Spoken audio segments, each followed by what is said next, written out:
I'm not going to say what those names are, because then somebody might get the idea. Be like, I'm going to take this name. I had my hands on the keyboard already. It's the Trinity MMO show. Oh, I'm sorry. Walk with us as we escort you to safety, experience, and the adventure of a lifetime. That's right. I actually did an escort quest inside of Shadowlands the other day. I'm like, hey, I'm escorting you to safety, XP, and the adventure of a lifetime. Basically, it's like, okay, I gotta fend off these people coming at him. You know, it's like interesting, so it's fine. Anyways, so server mergers. I was thinking about that again because of people talking about different server merges. You know, I was thinking whether or not this was. Some people look at this as being the sign of the end times. You know, the apocalypse is coming. The game is going to be turned off someday. Okay. Others look at it going, no, it's a natural progression of ebb and flow. It is a good utilization of resources. I'm glad they're doing it because that way then the game can be refreshed and stay going forward. Like at Camelot, I used to play a long time. They had a lot of servers. They did a lot of consolidation. They still make money today on their lower than it was back then server base, but people still playing it. Like WoW having 3.7 million copies sold for Shadowlands shows you that, whoa, every game wants to have that, but not getting it. And so he's like, okay, well, what about server mergers itself? You know, there's stories about all the time when you hear about, oh, so-and-so game is merging servers, and that's it. What about you, SirJahzeal? You've been around long enough. When you hear server mergers, is it a good thing, or is it like, uh-oh, the game is dying? I remember the first experience of that was, of course, in EverQuest, the first one. I think it began right around the time that EverQuest 2 was getting ready to be released, and World of Warcraft was like a month or two away.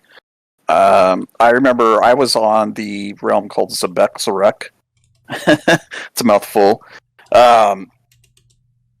And I remember hearing that was going to be merged with like 5 or 6 other realms. They were really crunching down. To me, it's a necessary thing, and it's just a natural thing that happens. People are going to, for various reasons, they're going to discontinue playing as often, or they're going to discontinue playing completely. And eventually it just gets to the point where there's just not enough people to enjoy the game with, to raid, to do dungeons, to go out and hunt mobs, to build guilds and have social interaction with other people. And when that happens, you're kind of forced to either do server mergers or to to physically move people and players and their characters over to one location, or to connect them, as World of Warcraft has been doing for a long time. Like even with their PvP scenes, there are several realms that will be connected together, that you battle people from several different realms, as well as there's cross-realm things now where you can pretty much cross-realm with anybody, with anywhere. As long as it's, within North American or European or whatever. Still can't play with the Europeans, still can't play with the Oceanic people. I hear that's coming someday, so that would be kind of cool. But, yeah, it's just a necessary thing.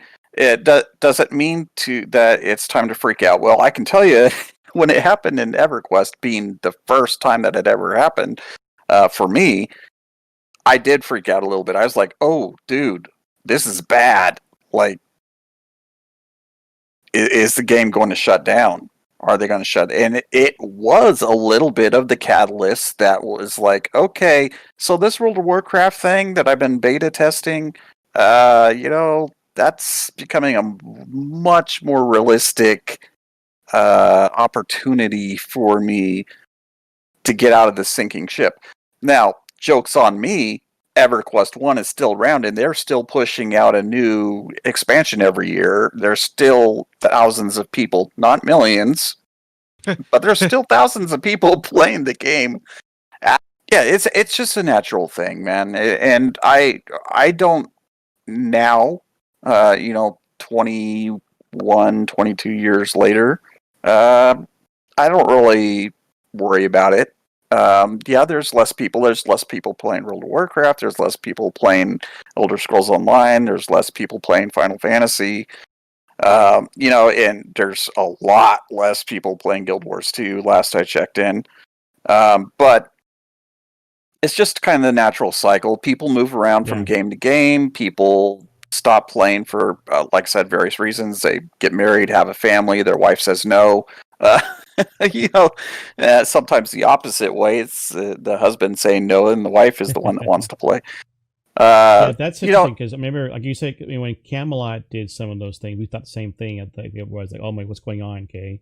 Back then, yeah. When I joined WoW during Lich King, they were expanding servers. Yes. And so we jumped because we're in a terrible queue. We jumped into their server, so that's where we get all of our stuff on. And when you hear about WoW consolidating, you're like, oh. But then again, for WoW, it's different. That's why I think you're right. When you first have it out with EQ, you're like, oh my gosh, what's going to happen, right? And there have been other games I have seen server constrictions, server mergers, and then shutdowns. Okay, I mean, right. And people flop, people abandon. They're like, oh my gosh, it's going away. WoW, you can see it's the natural progression of up and down. It's like you have a great expansion, a great new stuff, new content, the Shadowlands. People flock back and they make sure their layers and their servers are all set. If not, they'll make new servers. They'll allow for transfers. And as you mentioned earlier, the fact that WoW saw a contraction too, and so they consolidated server. They allowed for realms to be able to be on different servers and play together, which, by the way, ended up being a good thing overall because now you can play with your friends who are on different servers before you couldn't. Right. So Solomon, what are your thoughts about this? When you hear an idea of a server merger, good, bad, or ugly?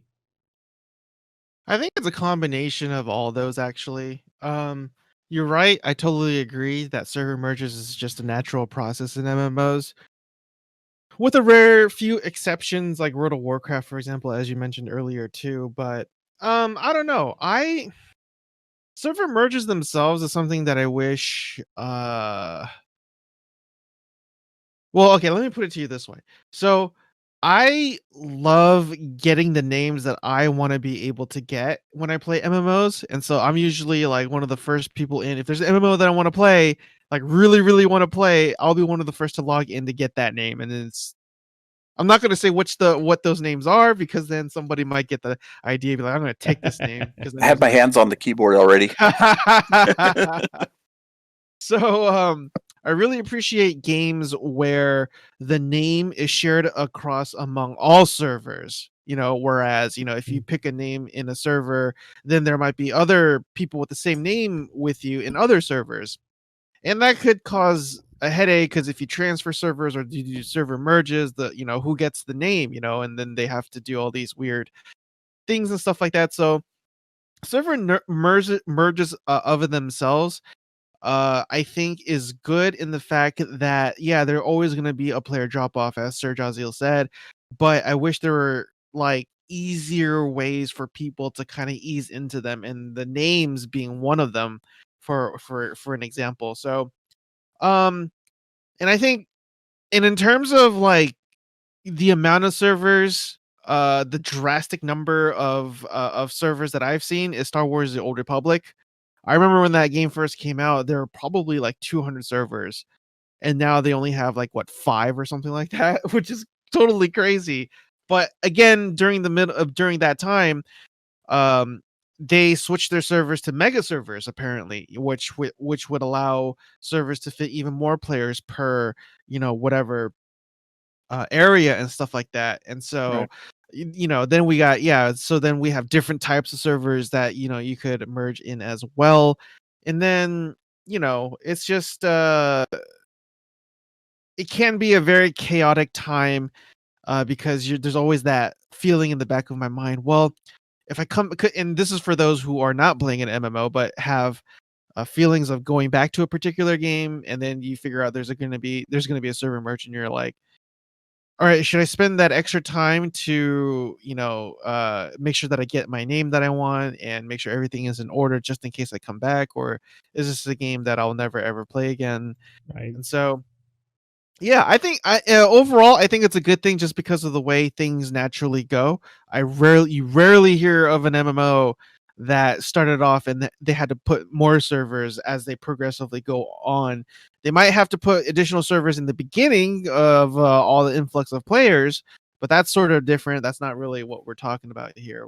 So yeah, I think overall it's not a good or a bad thing, but just a necessary thing. That's all I'm really trying to say at the end of the day. And I just wish that again there were more ways of making the whole process a lot more easier Yeah. overall, but can't complain really. I mean, they got to do what they got to do. Yeah, it's gotten better over the years. I mean, that's why I think remember I was reading an article or saw the beginning of World of Warcraft. They really misjudged the number of people, and they were frantically trying to get servers online. They when the first came out, so they really misjudged it. Yeah, they had pre-orders. They knew people were excited about it, but today with electronic pre-orders, you get a lot more. So, like you said earlier, about 3.7 million, which includes pre-orders, may not be a good number to compare to the original WoW, because back then you didn't have it. You had to go buy it. So I don't think I pre-ordered it. I think I waited for it to come out and bought it. I wasn't standing in line like SirJahzeal, standing in line waiting for it to, Yeah, I did. Yeah. So anyway, that was that. It is an interesting thing. I think nowadays we expect it more. We're more used to it. Those of us who are older, we were like very panicking back in the day, but nowadays it's like, okay, come and go.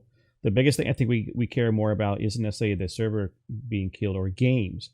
We mentioned City of Heroes earlier. City of Heroes was a IP that apparently was making money, but NCSoft said, and so they closed it down. And so you're thinking about the fact what WildStar was popular, but yeah, it wasn't being as active. Their numbers were lower. Not sure why it wasn't a more popular. I played a little bit of it. I didn't play enough. That's the thing. So it's I'm just as guilty as being one of the people who liked the game but didn't play enough of it. Sometimes the landscape is too broad, too many players, and it's hard to get involved with things. Check out the further adventures of Kennethan by liking and subscribing and watching me live on twitch.tv/Kennethan.